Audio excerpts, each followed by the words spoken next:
Mesdames, messieurs, bonjour, je suis Matt et bienvenue sur Symbole Vidéo. Je suis accompagné de Saud pour vous parler de la saison 2 de Vikings Valhalla. Salut à tous, c'est un plaisir de vous retrouver. Bienvenue. Bonjour. Enchanté. Enchanté. Toujours, on est à deux, c'est parfait. Est-ce que cette série Vikings Valhalla est meilleure que la série originale Vikings ? Non. Non, il y a beaucoup de choses à dire. Clairement pas. J'ai envie de parler avec toi un petit peu de cette saison 1 rapidement et ensuite on passe vraiment à la saison 2 en partie no spoil et ensuite spoil. Alors la saison 1, de toute façon on en a parlé un petit peu tous les deux avant. Lui, il a bien aimé, moi non. Bah justement, tu l'avais vu avant moi en me disant non, c'est pas fou. Je l'ai vu dans un contexte où c'était il y a un an et il y avait la saison 1 de Vikings Valhalla qui sortait en même temps, presque en même temps que la saison 5 de The Last Kingdom, qui sont deux séries que j'aimais quand même bien. J'avais détesté Vikings Valhalla pour plusieurs raisons, notamment des problèmes de scénario, de personnages qui ne sont pas assez charismatiques, des problèmes, tout simplement, j'avais l'impression que ça ne changeait pas des deux dernières saisons de Vikings où Kattegat se faisait attaquer, il fallait piller l'Angleterre, tout ça. Il ne se renouvelait pas, ça m'a saoulé. De mon côté, j'avais bien aimé la saison 1. Déjà, le siège de Londres est assez emblématique, assez intéressant. Moi, ça me fait beaucoup penser à Vinland Saga. Justement, le côté, on est vraiment à la même époque. Et en plus de ça, dans la saison 2, il y a des éléments un peu identiques. On en parlera plus tard. Cette saison 1, au contraire, moi j'ai bien aimé les personnages. Je trouve qu'il y a énormément de personnages qui sont emblématiques, qui sont charismatiques. Je pense notamment au roi Knut. Je pense à... Oui, Knut était... à Godwin qui est excellent, Emma qui est excellent. Enfin, il y a vraiment des personnages intéressants. Même le roi Edmond est pas mal. Alors que... je m'attendais à pire, parce que tu m'avais dit cette série n'est pas folle, les notes l'attestent, elle est assez moyenne, voire moins que moyenne, elle est pas très bonne. J'ai bien aimé les sièges de Londres, et oui, en effet, on a toujours ce côté de la série originelle où il va y avoir un raid et en même temps on va avoir une histoire pour ceux qui sont restés dans les terres originelles et qui sont restés à Kattegat, sont restés dans Norvège. Il y a toujours cette histoire du raid avec les personnages principaux et on reste un peu à Kattegat avec j'avoue que ça me ceux saoule. Qui sont là en remplacement quoi. C'est les remplaçants. Le trip à Uppsala est très long. L'histoire avec les chrétiens, je l'ai trouvé assez mal balancée parce que au final, dans cette série, j'ai l'impression, dans cette saison 1, on avait l'impression que les chrétiens sont les grands méchants et que les Asatrou, enfin les Vikings sont tout gentils et tu sais les maîtres de la diversité et de l'ouverture d'esprit. Non. Totalement pas. Il y a beaucoup de défauts dans cette série. Moi, j'ai bien aimé quand même. C'était les chrétiens, justement. Ça me faisait, je te disais tout à l'heure, un petit peu penser à des Templiers avec leurs capuches, etc. Justement, le trip Uppsala. En effet, c'était pas grandiose, mais j'ai bien aimé les berserkers chrétiens. C'était vraiment une étape assez intéressante, même si, bon, il y avait beaucoup de défauts. Ça m'a tenu en haleine. Pareil, les intrigues politiques à Londres m'ont tenu en haleine, avec les personnages qui sont excellents. Là où la saison 2, c'est plus compliqué. Je pense qu'on a pas terminé avec la saison 1. On vous donne rendez-vous tout de suite pour le no spoil de la saison 2.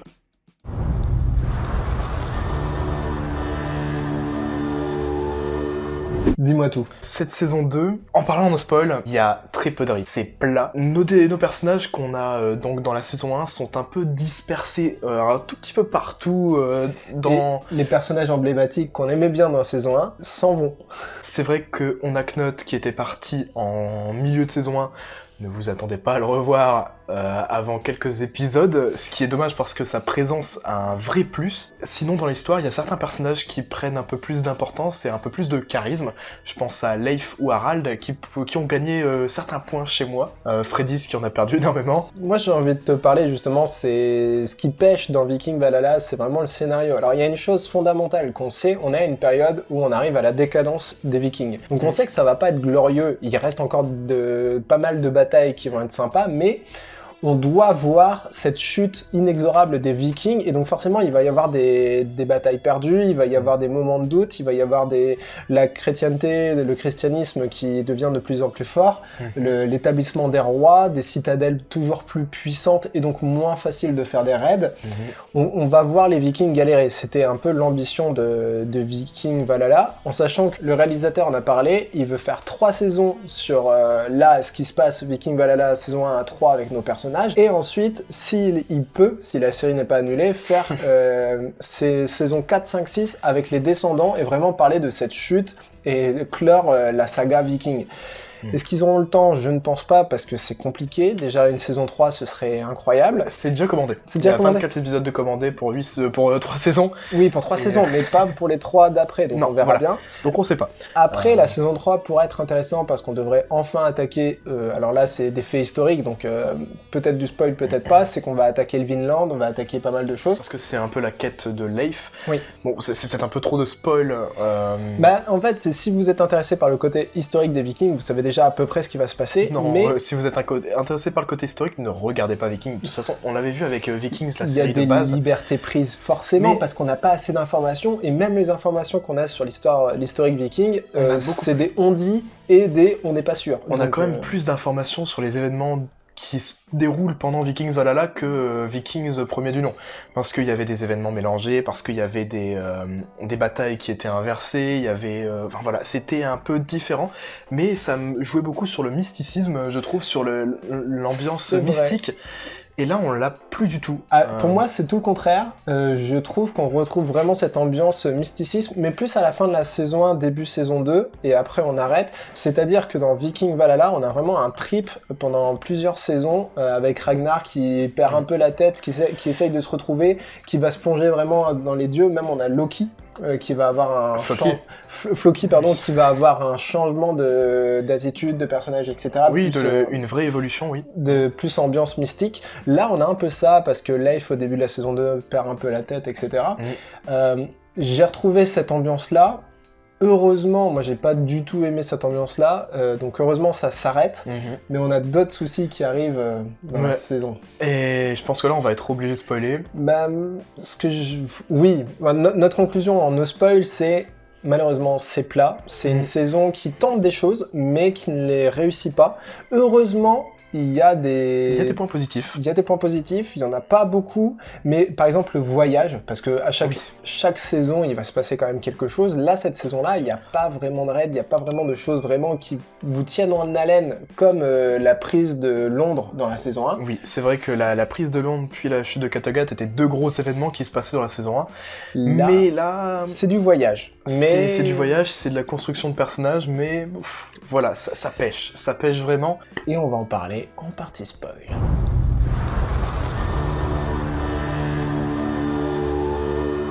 On y va? Partie spoil, let's go! Je te laisse commencer, dis-moi tout. Déjà, j'aimerais qu'on attaque avec peut-être ce qui était pour moi la meilleure arc, enfin je sais pas comment, la meilleure point de vue de cette saison, Londres. Londres qui est dominée par les intrigues politiques menées en chef par un Godwyn, peut-être pas encore au sommet de sa puissance, mais le mec... il est chaud. Il fait partie des personnages emblématiques de Viking Valhalla qui rehaussent la série parce qu'elle est assez moyenne, mais il y a quand même des points positifs, justement. Les personnages, Godwyn en est un. J'ai pas été fan des intrigues de Londres. Pour moi, ça tergiverse un peu trop. On est un peu trop sur les théories conspirationnistes. C'est un peu en mode tout le monde essaye de me tuer, il faut que je trouve le coupable. Ça va prendre 8 épisodes de trouver ce qui ne va pas. On apprend à la fin que finalement ce serait Godwyn qui fomente oui, bien sûr, c'est totalement Godwyn qui a fomenté tout ce plan, en fait, même s'il n'y avait pas vraiment d'ambition d'assassiner la reine. Mais le fait qu'il n'y ait pas Knut, le fait que Sven s'en va... ça laisse du champ libre à c'est ennuyant. Mais c'est vrai que Londres, j'aurais aimé quelques intrigues en plus. En fait, ce qui manque, et je pense que tu vas me rejoindre là-dessus, c'est qu'il manque de la tension et il manque du rythme. C'est-à-dire que dans la saison 1, vous allez avoir le siège de Londres qui va donner un rythme et une tension où les personnages vont pouvoir briller justement parce qu'il faut régler ce conflit. Là, on n'a aucune tension. La tension est créée par le fait que la reine Emma a failli mourir et c'est tout. Et après, c'est totalement plat, il n'y a pas de tension, ils peuvent pas grandir, les personnages ne peuvent pas grandir comme ça. Après, il y a la torture de Alfwyn. Moi, les scènes de torture, ça m'ennuie, j'aime pas ça. C'est pour ça que je suis pas fan de Game of Thrones, justement à cause des scènes de torture. Pour moi, ça n'amène à rien à la série, ça la rend plus nulle. Après, c'est totalement personnel. Ouais, voilà, c'est ce que j'aimais bien, c'était le développement de Godwyn, Ah oui, par contre, ça c'est bien. On le faisait passer un peu pour un mec gentil et tout. Mais bon, on avait encore en tête l'assassinat d'Edmund.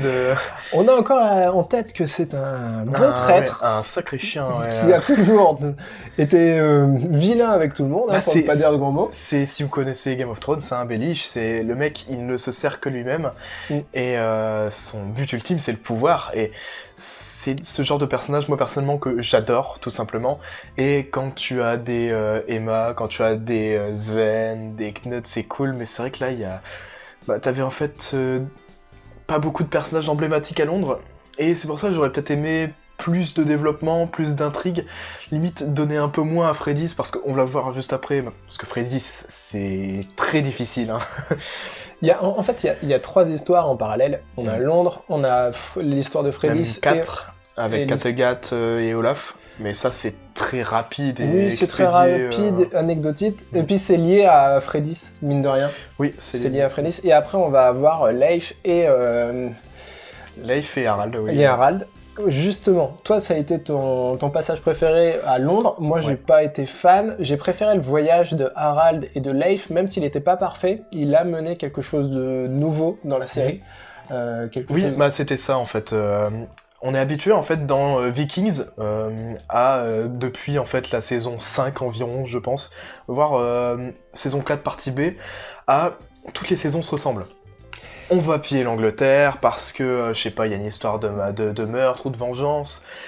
Les Vikings, soit ils réussissent, soit ils ratent, mais en tout cas, ils restent un peu en Angleterre, ensuite ils repartent, et ensuite à Kattegat, ils s'affrontent entre frères pour le contrôle de Kattegat. Et en fait là, c'est ce que je viens de vous décrire, la saison 1 de Vikings Valhalla, mais je viens aussi de vous décrire limite la saison 5 partie A, partie B, saison 6 partie B, les deux derniers épisodes, et c'est toujours la même chose. Ce que tu dis là, en fait, c'est que la série, malheureusement, a du mal à se renouveler, même si elle avait quand même un bon côté. Viking a été adulé par beaucoup de fans, ce qui est compliqué dans Valhalla, là où Valhalla va proposer quelque chose de nouveau. Alors Viking aussi avait eu des voyages, alors je sais plus où ils allaient, mais ils allaient rencontrer... Dans la saison 6, on avait une partie sur la Russe, qui est aussi, qui ressemble un peu à ce passage, qui est moins bien fait dans la saison 2 de Vikings Valhalla. J'aime beaucoup le voyage. L'idée du voyage qui est proposée, on va moins être dans l'histoire de l'armée, de la conquête, des raids, des combats. On s'en éloigne, et au final, est-ce que c'est un bien pour un mal ? Alors je pense pas qu'il fallait totalement les oublier, mais ça apporte quelque chose de nouveau. Oui, et puis je te dirais que si on n'avait pas eu vraiment, c'est l'arc Freddys qui était vraiment ennuyant, qui aurait pu avoir de bonnes idées. Malheureusement, en fait, si tu cumules Londres est un peu moyen, l'arc de Leif, Harald est moyen, mais avec quelques bonnes idées. L'arc de Gladys, qui est... c'est pas Gladys, c'est Freddys, merci. Qui est pas fou, qui est pas folichon, pareil, de bonnes idées, mais vraiment pas folichon. En fait, il y a rien pour relever le niveau, ce qui est dommage. Parce que clairement, pour en parler rapidement du voyage de Leif et Harald, déjà au niveau historique, ça n'a pas de sens, mais c'est pas grave, parce que moi j'étais en mode, yes, on va avoir Constantinople, ça me va. Ça va, niveau historique, c'est... Il y a les Pechenegs, ils peuvent tenter un voyage parce que, je sais pas, Harald il s'est cru dans une partie de Mountain Blade.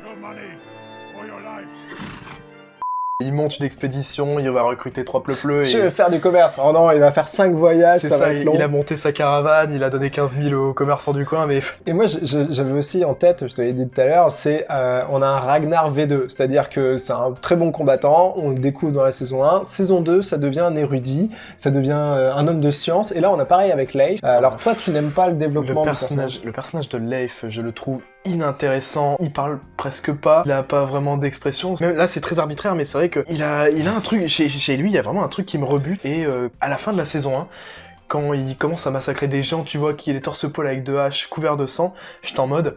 Ouais, là, tu vois, là, il en impose, et là, il y a un truc qui commence. Et quand on le voit, entrée de saison 2, il commence à chasser des gens, il veut absolument tuer Olaf parce qu'il a tué Liv et tout, il y a une vraie quête de vengeance. Qu'à la fin de l'épisode 1, le mec, Olaf, non, moi, je vais partir avec Harald à Novgorod.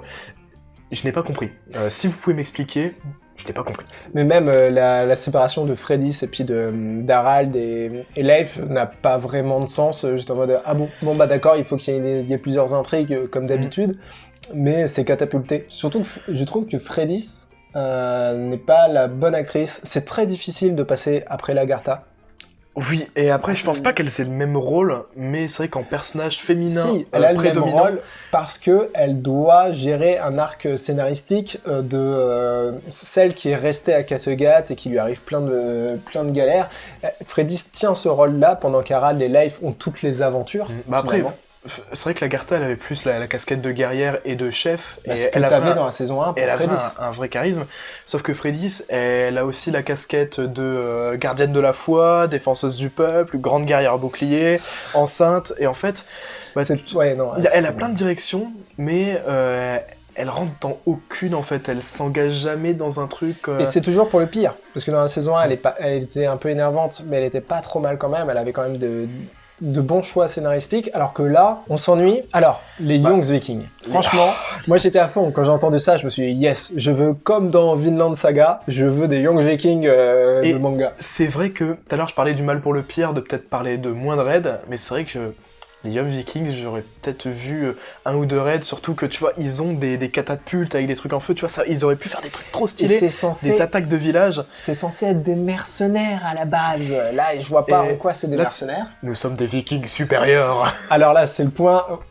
Godwin qu'on fait très vite, c'est que finalement, on a des Vikings nazis, c'est super, c'est génial. Mais c'est fou. Ouais, non, mais c'est vrai que... non, c'était pas Yorunder, c'était Hareker. Tu sens... J'aime bien le fait, ils ont bien installé l'ambiance où quand t'arrives, bah, tu te rends compte des fois, il y a des trucs qui sont pas normaux, tu vois. Mais le mec a vraiment une sale gueule et t'as envie de le détester. Bah, l'intrigue, au début, est pas mal. On se dit, ah, ils cachent bien leur jeu, ils sont malins, etc. Mais dès le moment où, en fait, il revient... Ça part en cacahuète et j'aime pas. Ça va pas. Ouais, mais c'est vrai que ça dénote parce que bon, t'as quand même des intrigues qui sont sympas, j'ai pas envie de cracher totalement sur la série parce que au final, j'ai quand même plutôt bien aimé, même si certains moments c'était vraiment une purge. Alors toi t'as bien aimé, moi je me suis ennuyé. Alors, bien aimé. Alors que j'avais adoré la saison 1, que beaucoup ont détesté, ce qui est complètement... Bah après je pense que toi t'avais pas vu les 2 dernières saisons de Vikings. Et j'ai pas vu la dernière saison de Vikings parce que je n'en pouvais plus, c'était toujours pareil, et la saison 5 m'a achevé. Oui. Et bah, pour moi en fait Vikings, voilà, c'était la même chose, tu vois, saison 1. Et donc là, j'ai aimé les idées qu'ils étaient proposées dans la saison 2, elles vont pas au bout. Il y a beaucoup de problèmes de séries en ce moment, c'est qu'à chaque fois quand ils nous proposent des intrigues pour la saison suivante, ça a l'air trop cool. Et là j'ai la même chose, j'ai envie de voir la saison 3, alors que je n'ai pas aimé la saison 2. Parce que tout ce qui est promis est incroyable. On va voir Constantinople, on risque de voir les Vinland, on risque d'avoir au niveau de Londres, il va se passer encore pas mal de choses. Donc moi, la saison 3, elle me donne envie, mais la saison 2... Ouais, aussi un truc que toutes les intrigues, on est au début de la série, et on arrive à la fin, et tu vois, c'est téléguidé, j'ai l'impression que tout est téléguidé, et que tu n'as pas de retournement de situation, et que tu n'as aucun... j'ai du mal à m'investir, parce que les personnages ne font pas de vrais choix. Oh oui, d'accord, je jette mes fourrures à la mer, d'accord. C'est une saison très blabla, qui malheureusement n'est pas portée par son blabla. Son blabla est inintéressant, donc c'est dommage. La saison 1, c'était l'action, c'était Londres, l'attaque de Londres. Franchement, l'attaque de Londres, elle était épique. Moi, j'ai vraiment kiffé l'attaque de Londres dans la saison 1. C'est un peu ce qui a sauvé la série, parce que la deuxième partie sur Kattegat est un peu moins bien, mais... allons-y, développons les personnages, ça me va. La saison 2, on développe beaucoup les personnages, mais pourquoi? Dans quel sens? Où vont-on? Où vont-ils?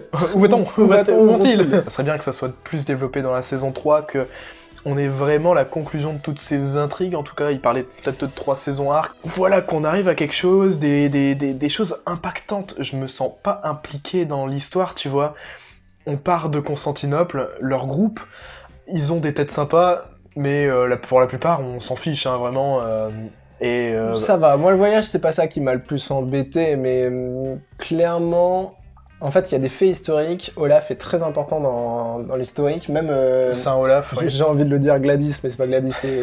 Freydis. C'est Freydis, très important aussi avec Leif.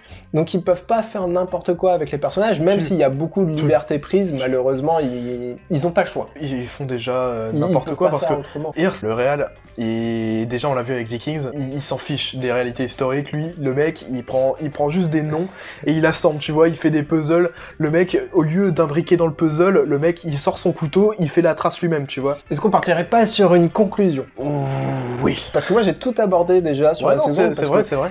On pourrait s'étendre énormément, les Youngs Vikings, etc. C'était intéressant, mais bâclé. Il y a beaucoup de choses à dire, mais c'est terminé. De toute façon, les Young Vikings, c'est terminé. Le voyage à Constantinople, c'est à moitié terminé. Ça arrive. Londres, bon, c'était pas intéressant. C'est Londres, j'adore, quoi. C'est... Oui, c'est vrai que toi, t'as adoré. Moi, tu vois, je suis un gros fan de ce qu'étaient les premières saisons de Game of Thrones, donc beaucoup de blabla, beaucoup d'intrigues politiques.